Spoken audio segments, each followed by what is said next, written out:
رضا نظری هستم از منطقه سرخدیه که برجوی شیونسر سرخدیه خوشنگجویی میشه و سرمعلم لیسه خصوصی قدیر هستم. این مکتب در کجا گفتی موقعیت داره؟ این مکتب در منطقه سرخدیه که برجوی موقعیت داره و ساحه کوچکش میشه بازار سرنیک. الحاج حیدرعلی خاشی جنوب ایشان دوست. آره. خدا بیامرزه، خدا رحمت کنه.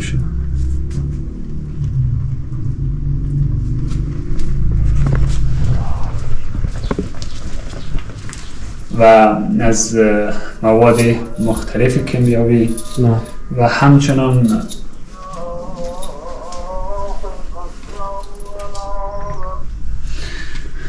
مواد مختلفی که نیاز است برای تدریس کیمیا و بیولوژی در اینجا ما سعی کردیم که آماده بکنیم و همچنان امکاناتی که برای درس هندسه، ریاضی و بعضی موارد دیگر لازم است اینجا موجود است.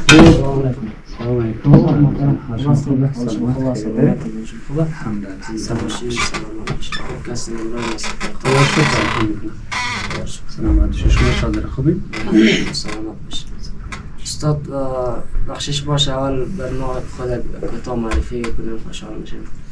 من محمد رضا نظری هستم از منطقه سرخدیه که برجوی شیونسر سرخدیه خوشنگجویی میشه و سرمعلم لیسه خصوصی قدیر هستم. این مکتب در کجا گفتی موقعیت داره؟ این مکتب در منطقه سرخدیه که برجوی موقعیت داره و ساحه کوچکش میشه بازار سرنیک. این مکتب خصوصیه درسته؟ مکتب خصوصی است. یگانه مکتب خصوصی در ولسوالی قدیر است، در ولسوالی ناور است. بله، ما تا هنوز در سطح ولسوالی ناور ندیدیم که مکتب خصوصی با این امکانات و زیبایی باشه. واقعا اولین مکتب جای افتخاره. شما یک کم معلومات درباره از مکتب بدین که اسپانسر از کیه، مؤسس کیه، سال چند تأسیس شده؟ مکتب خصوصی قدیر در سال 1392 تأسیس شد با فرمایش الحاج حیدرعلی خاشعی که حالا به رحمت خدا رفته، خداوند مغفرت کنه. و بعدش به دنبال ادامه کارهای از او که فرزند بزرگش حاج حیدری است و همچنان فرزند برادرش مظفر کربلایی است، اینا برنامه از اونا را ادامه داده و دنبال داره مکتب سپورت کنه. بسیار خوب. اینجا به تعداد چقدر صنف وجود داره؟ اینجا 12 صنف است. باز اتاقایی که شامل از مکتب میشه بودن 10 تا اتاق است. این مکتب یک دونه کتابخانه داره، کتابخانه مجهزه نظر به شرایط امکاناتی که در اینجا است خوبه و همچنان یک کامپیوتر خانه داره و یک اتاقی برای لابراتوار داره، اتاقی برای اداره و یک اتاق برای اساتید و معلم. چه تعداد شاگرد اینجا درس میخوانه؟ حدوداً به تعداد 200 چند نفره میشه شاگردای لیسه خصوصی قدیر. چند تا استاد دارین بس؟ ما در اینجا 14 نفر استاد داریم. در هر مضامین استاد مختلف؟ آره، در هر مضمون استاد متخصص داریم. استادایی که ما در اینجا فعالیت میکنه همیشه لیسانس است. یک چند نفری که شمال 2 استاد یا چند نفر میشه که فارغ 14 است. بسیار عالی. استاد جان اگر زحمت نمیشه همین تعمیر برای ما یک کتابخانه را نشان بدین. خوبه. اتاقی کامپیوتر یک صنفایش هم برای ما نشان بدین. بسیار لطف کنید. خوب. بریم استاد. این اتاق که شما حضور دارین اداره است. اینجا باز مریم بیشتر بیاختیم.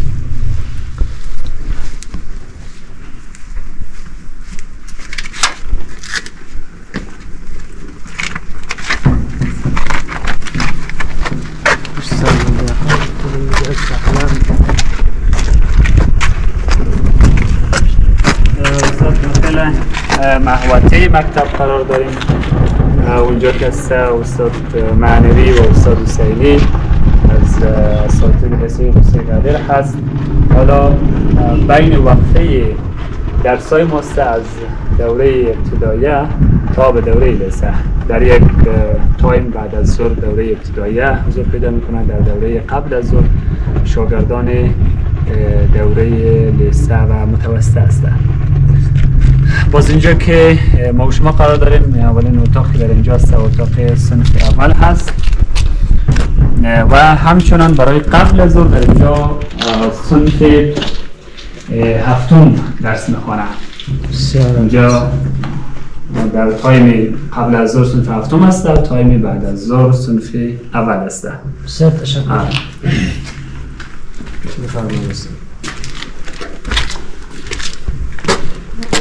صنف بعدی استاد اینجا صنف دوم میشه برای بعد از ظهر و صنف هشتم میشه برای دوره قبل از ظهر. جام صنف هشتم است. نام خدا واقعا مجهزه.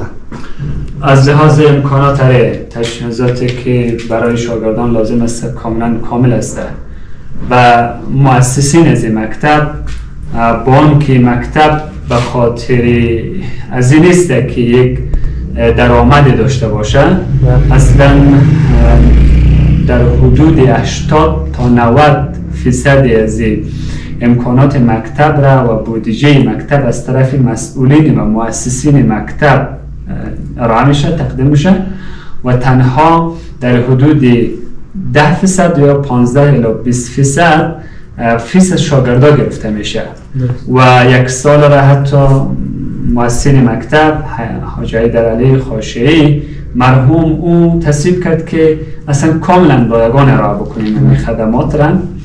بازم که دیدیم که نه، امو 10% یا 20% بودجه برای مکتب خیلی نیست، اما یک مقدار مسئولیت پذیری والدین بیشتر میکنه که مقدار اساس همکاری بیشتر داشته باشد با مکتب و از او خاطر گفتیم امو فیصدی کم را که از والدین شاگردانی که این جامعه درس میخوانه از اونم گرفتیم بهتر است.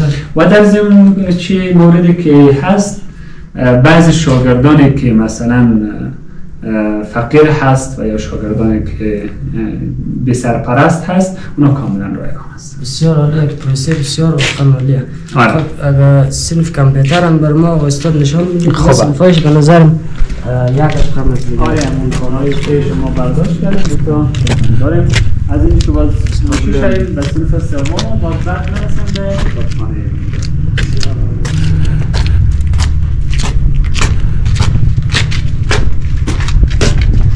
در اینجا استاد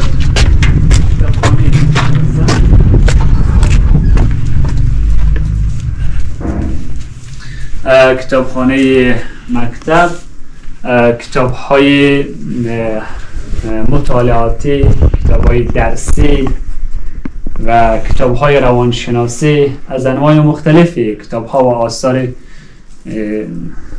دانشمندان ما در اینجا داریم به شکل نمونه‌ای و مورد نیاز شاگردان. کتاب‌های مثلا مطالعاتی هم هستن دیگه؟ آره، کتاب مطالعاتی هم قسمت بالای کتاب‌های مطالعاتی هستن، باز پایینی کتاب‌های چی میشه؟ درسی میشه. بسیار عالی، واقعا دستشان درد نکنه. این تو خدمات هیچ وقت جبران نمیشه. خب دقیقاً آره، یگانه کاری که بسیار مهم است، خدمات مهمترینش در این حصه تعلیم و تربیه هست. حالا مثلا خدمت در حصه ترقی علم و دانش یگانه خدمتی است که همیشه ماندگار است و از طرف دیگه حایز اهمیت فراوان است. دقیقاً آقای استاد، دقیقاً واقعا تا امکانات در خیلی از شهرهای ما وجود نداره همچنین امکانات. شاید در نظر لطف شما باشه. خب جناب استاد بریم نگاه به صنف کامپیوتر هم اگه بندازیم. خب فکر کنم الحاج حیدرعلی خاشعی جناب ایشان بود. آره، خدا بیامرزه، خدا رحمت کنه.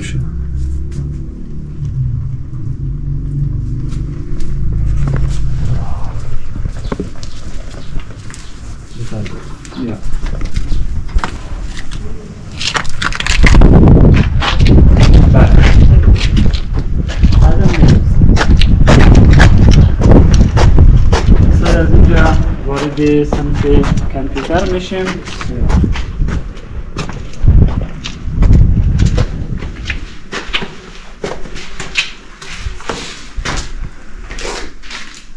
صنف کامپیوتر است. چند پایه کامپیوتری که در اینجا ما داریم و در ضمن چند موردش که نظر به صنف هر مقدار که نیاز باشه آورده میشه. بعضی از صنف ها چی است؟ کمتر، بعضی زیادتر است. باز نظر به نیازمندی صنف تعداد کامپیوتر اینجا ما میآوریم و چی تلویزیونی را صفحه نمایشی بزرگی که در اینجا هست باز استاد به نشان میده. زیر جایی گفتیم با پروژکتور کار کنیم، باز دیدیم که این موثریتش بهتره. دقیقاً چون تصویر شفاف نشان میده. آره شفافتر نشان میده. باز استاد در اینجا کار میکنه با اون کامپیوتری که در اینجا هست و امکاناتی که ما در صنف کامپیوتر داریم مجموعه رو. در صنف کامپیوتر تا کدام حد شما اینجا تدریس می‌کنید؟ مثلا ورد، فتوشاپ یا عمومی زیادترش می‌کنید؟ تقریبا اولین بار که استاد شروع میکنه خب از بخش ویندوز شروع میکنه. باز برنامه‌های بالاتر از اون تا ادامه میدهیم، مخصوصا کسایی که در معارف و فعالیت‌های چی کار میکنن مکتب و دانشگاه مهم همون مسائل مثلا ورد، اکسل، اکسس اینا هستن و پاورپوینت. شاگردانی که حالا در صنف 12 ما هستن در این زمان چه درس میخوانن؟ اکسل و اکسس میخوانن. بسیار تشکر. خواهش می‌کنم. زیاد لطف. لابراتوار ماریم. بسیار صنف لابراتوار ما امکاناتی که ما در اینجا داریم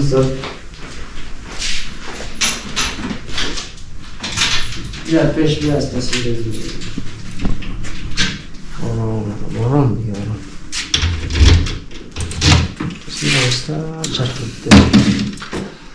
آرام. مواد مورد ضرورت و همچنان چیزهایی که لازم بود در قسمت چی شاگردای مکاتب تا اندازه را مسئولین سعی کردن که اینا را تهیه بکنن و از مواد مختلف کیمیایی و همچنان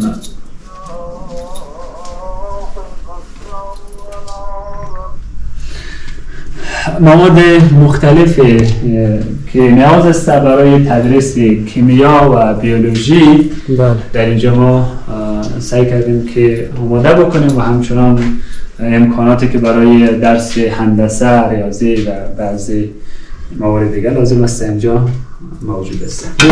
پروژکتور است درسته؟ پروژکتور است. بسیار عالی، بسیار عالی. چی است حالا؟ چی مگیم برایش؟ میکروسکوپ. میکروسکوپ است. ما پروژکتور گفتم، اشتباه گفتم. پروژکتور صفحه نمایش است. میکروسکوپ است. میکروسکوپ است. بسیار عالی، بسیار عالی. بسیار تشکر استاد. خواهش میکنم. موفق باشین و انشاءالله که بتون از این مکتب به صورت بسیار درست استفاده کنین و شاگردای نخبه فارغ بدین انشاءالله که میتونم است. کسایی برجگاه جلوی برجگاه همیشه مکاتبش بهتر بوده نسبتا، چون امکانات دولتیش هم شاید بالا باشه نمیفهم، ولی مکتب خصوصیش امکاناتش خیلی عالی بود. آره دقیقاً طوری است که این مکتب اولین بار که ایجاد شد ساختمان نداشت.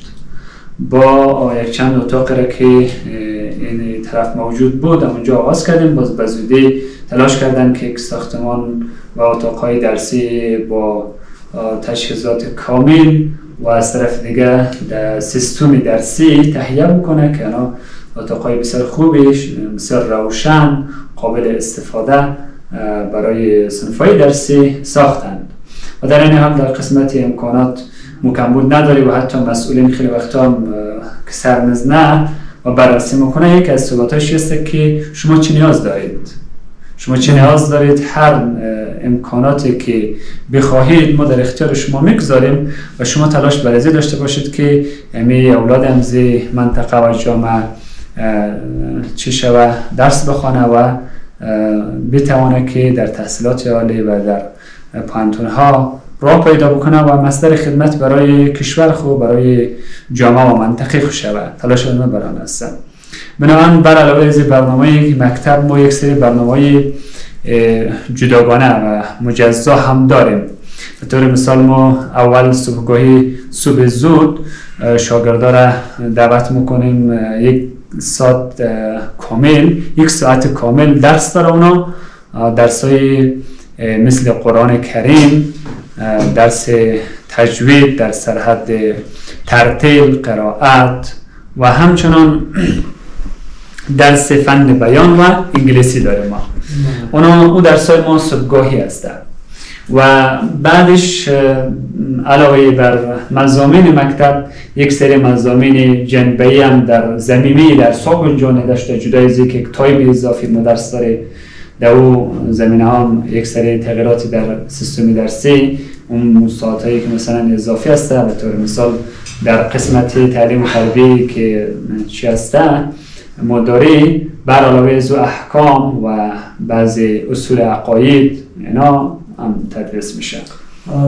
استاد مکتب نگفتین مختص به می مردمی سرخ دیگه یا از کل برجگاه میتونه اینا از کل برجگاه هست. حالا اصلا همی سیستم معارف که هست برای همه هست. حالا هر کسی اهل معارف هست، هر کسی اهل علم و دانش هست، از هر گوشه دنیا که باشد.